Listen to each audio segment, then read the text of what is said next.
Hi hello నమస్తే, welcome to SNR TV media. So మొత్తానికైతే ఒక్క ఛాన్స్ ప్లీజ్ అంటూ ఇప్పుడు ప్రస్తుతం తెలంగాణలో ఉన్న యువత మొత్తం ఇటు ఎమ్మెల్యేల చుట్టూ, మినిస్టర్ల చుట్టూ, ఎంపీల చుట్టూ తిరుగుతున్నారు. దేనికయ్యా అంటే, సో మనందరికీ తెలుసు రాజీవ్ యువ వికాసం ఈ ఏదైతే స్కీమ్ ఉందో ఆ స్కీమ్ కింద 50,000 దగ్గర నుండి 5 లక్షల రూపాయల వరకు కూడా ప్రభుత్వం అనేది పెట్టుబడి సహాయం అందిస్తుంది. యువత ఎవరైతే నిరుద్యోగులు ఉన్నారో వాళ్ళ కాళ్ళ మీద వాళ్ళు నిలబడి వాళ్ళు పైకి రావడానికి కాంగ్రెస్ ప్రభుత్వం అందిస్తున్న ఈ గొప్ప స్కీమ్ ఇది. సో ఈ స్కీమ్కి వచ్చేసి ఫుల్ డిమాండ్ పెరిగిపోయింది. ఎందుకంటే మన అందరికీ తెలుసు ప్రస్తుతం యువత ఇటు జాబ్స్ రాక లేకపోతే ఇటు ప్రైవేట్ జాబ్స్ చేయలేక చాలా అవస్థలు పడుతూ ఉన్నారు. సో వీళ్ళు కాళ్ళ మీద నిలబడేలాగా వాళ్ళు ఏదైనా చిరు వ్యాపారం చేసుకుంటూ వాళ్ళు పైకి రావడానికి ప్రయత్నాలు చేస్తున్న వాళ్ళు ఎవరైతే ఉంటారో వాళ్ళైతే ప్రస్తుతం ఈ స్కీమ్కి భారీగా అప్లై అనేది చేసుకుంటున్నారు. దానికి సంబంధించిన న్యూస్ ఇది. రాజీవ్ యువ వికాసానికి ఫుల్ డిమాండ్, 5 లక్షల యూనిట్లకు 16 లక్షల పైగా అప్లికేషన్. సీఎంకు స్కీమ్కు ఎంపిక చేయాలంటూ మంత్రులు ఎమ్మెల్యేలపై ఒత్తిళ్లు. సో ఇక్కడ 5 లక్షల యూనిట్లు అనేవి ఉన్నాయి. సో ఈ 5 లక్షల యూనిట్లకు సంబంధించి ఎన్ని అప్లికేషన్లు వచ్చాయి అంటే 16 లక్షలు పైగా అప్లికేషన్లు వచ్చాయి, అంటే మూడింతలు. మరి 16 లక్షల్లో ఎలా దాన్ని ఫిల్టర్ చేస్తారు? ఇక్కడేమో 5 లక్షల యూనిట్లు మాత్రమే ఉన్నాయి. 5 లక్షల యూనిట్లు కాను ఇప్పుడు 16 లక్షల అప్లికేషన్లు వచ్చాయి. మరి ఎలా దాన్ని ఫిల్టర్ చేస్తారన్నది ఇప్పటికీ తెలియని పరిస్థితి. సో స్కీమ్కి ఎంపిక చేయాలంటూ మంత్రులు ఎమ్మెల్యేలపై ఒత్తిళ్లు. ఆబ్వియస్లీ ప్రతి నియోజకవర్గంలో ఉన్న యువత అంతా ఇదే కదా ప్రయత్నాలు చేసేది. అప్లై చేసుకున్న తర్వాత మాకు కావాలంటూ ఆబ్వియస్లీ మంత్రులు ఎమ్మెల్యేల చుట్టూ తిరుగుతారు. మరి వాళ్ళలో ఎంతమందికని మంత్రులైనా ఎమ్మెల్యేలైనా సపోర్ట్ చేయగలరు చెప్పండి? ఒక నియోజకవర్గానికి 16 లక్షలు అంటే ఒక నియోజకవర్గానికి ఎంత లేదన్నా 50,000 పైన అప్లికేషన్లు ఉంటాయి. మరి అంతమందిలో ఎంతమందికని సిఫారసు చేసినా వచ్చే అవకాశాలు ఉన్నాయి? క్యాంప్ ఆఫీసుల ముందు క్యూలు, యూనిట్ల పెంపు కోసం విన్నపాలు. సో ఈ 16 లక్షలు ఎలాగో అప్లికేషన్లు వచ్చాయి కదా, కేవలం 5 లక్షలు మాత్రమే యూనిట్లు కాకుండా దీన్ని కొంత పెంచితే ఈ 16 లక్షల్లో ఎంతో కొంతమందికి సర్దుబాటు అనేది చేయొచ్చు. ఎందుకంటే మూడింతల అప్లికేషన్లు వచ్చేసాయి. సో ఈ 16 లక్షలు అంటే కేవలం 5 లక్షల మందికి ఇస్తే మిగతా 11 లక్షల మంది కూడా డిసప్పాయింట్ అవుతారు. అది అతిపెద్ద డేంజర్ తెలంగాణలో. ఇది గతంలో మనం చూసాం. ఎలా అంటే గతంలో జిహెచ్ఎంసీ ఎన్నికల ముందు ఏదైతే వరద వచ్చిందో ఆ వరద ప్రభావిత ప్రాంతాల్లో 10,000 చొప్పున అమౌంట్ అనేది ఇచ్చారు గతంలో బీఆర్ఎస్ ప్రభుత్వం. తీసుకున్నవారు బాగానే ఉన్నారు. ఎవరికైతే ఈ 10,000 అమౌంట్ అనేది రాలేదో వాళ్ళందరూ కూడా పూర్తిగా బీఆర్ఎస్కి వ్యతిరేకంగా ఓటేసారు.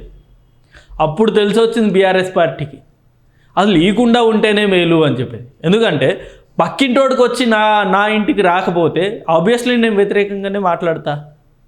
అలాంటిది ఇప్పుడు ఈ 16 లక్షల మంది అప్లై చేసుకున్నారు. కేవలం దీనిలో 5 లక్షల మందికే ఇస్తే మిగతా 11 లక్షల మంది కూడా ఖచ్చితంగా వ్యతిరేకిస్తారు, ఒక నెగిటివ్ ఇంప్రెషన్తో ఉంటారు.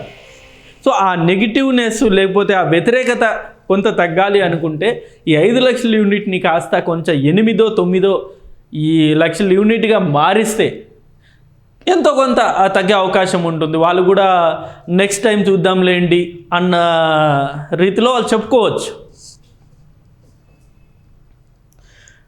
డిమాండ్ దృష్ట్యా ఈసారి దక్కని వాళ్ళకు వచ్చే ఏడాది ఇవ్వాలని సర్కార్ నిర్ణయం. ఇది కూడా మంచి పరిణామం.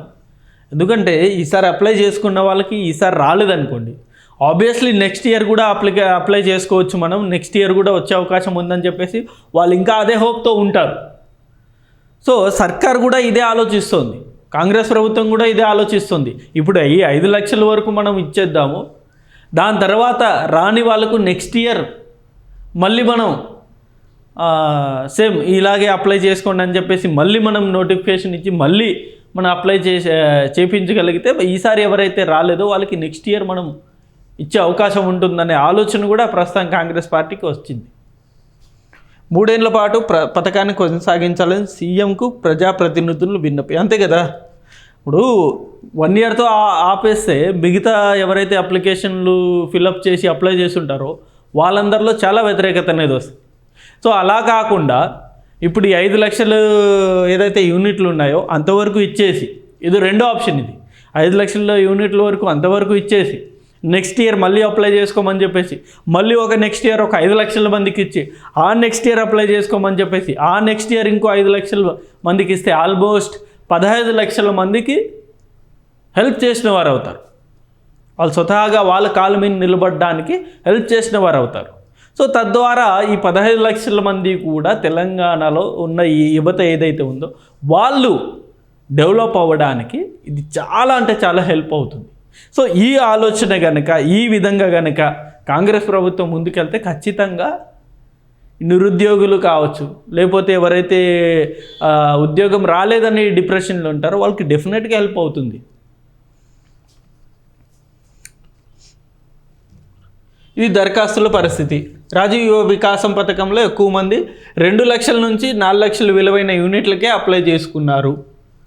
సో మనందరూ తెలుసు, యూనిట్ల వారీగా 50,000 ఉంది, 1,00,000 ఉంది, 150 ఉంది, 2 లక్షలు, 2.5, 3, 3.5, 4 లక్షల వరకు. సో వీళ్ళలో ఎక్కువ శాతం మంది కూడా 2 లక్షల పైగా ఏదైతే ఈ అమౌంట్ ఉందో సబ్సిడీ అమౌంట్, దానికే ఎక్కువ మంది అప్లై చేసుకున్నారు.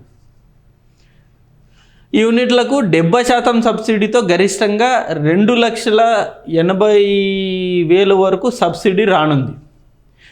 మొత్తం దరఖాస్తుల్లో 76% ఈ కేటగిరీలో ఉన్నవే.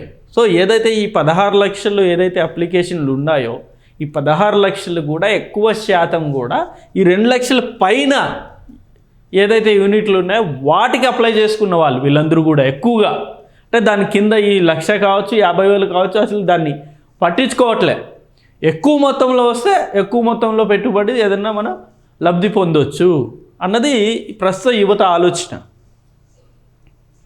ఈ యూనిట్లతోనే మెరుగైన స్వయం ఉపాధి అవకాశాలు పొందొచ్చని నిరుద్యోగులు భావిస్తున్నారు. అంతే కదా, మరి 50,000 వస్తే దేనికి యూజ్ అవుతుంది? ఈ కాలంలో ఏ పనిముట్లు కూడా రావు, లేకపోతే ఏదైనా పెట్టుబడి పెడదామన్నా 50,000కి ఏమీ రావు. ఎక్కువ శాతం 2 లక్షల పైగా అమౌంట్ వస్తేనే ఏదో ఒక దానికి యూజ్ అవుతుంది. 100% సబ్సిడీకి సంబంధించిన 50,000 రుణాలు కేవలం 39,000 దరఖాస్తులు వచ్చాయి.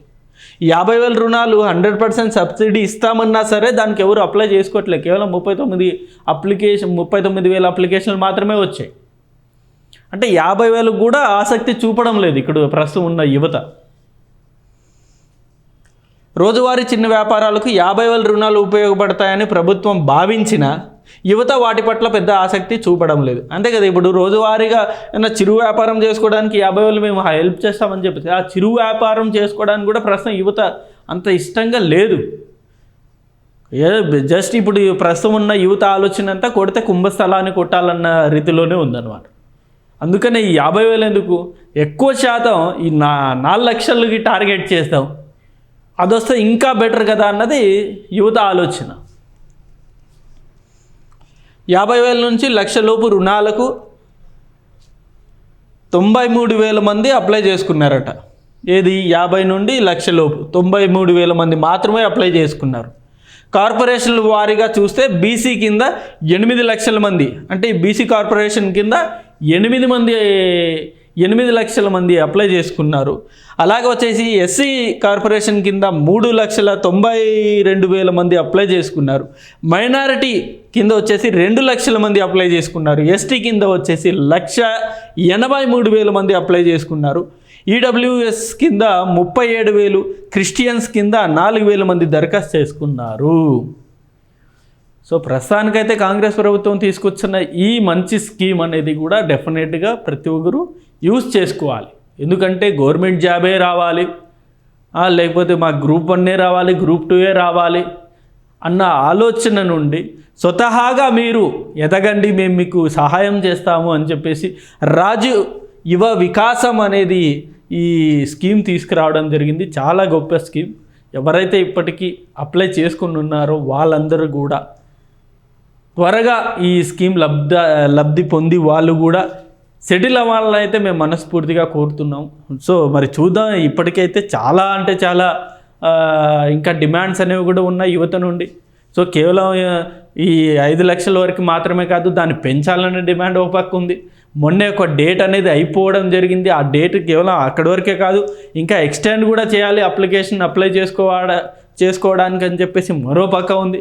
ఇలా అనేక అంశాలు కూడా ప్రస్తుతం అయితే క్వశ్చన్ మార్క్గానే ఉన్నాయి. సో ప్రస్తుతానికి రేవంత్ రెడ్డి గారు అయితే మన తెలంగాణ రాష్ట్రంలో లేరు, ఆయన లండన్ వెళ్ళారు.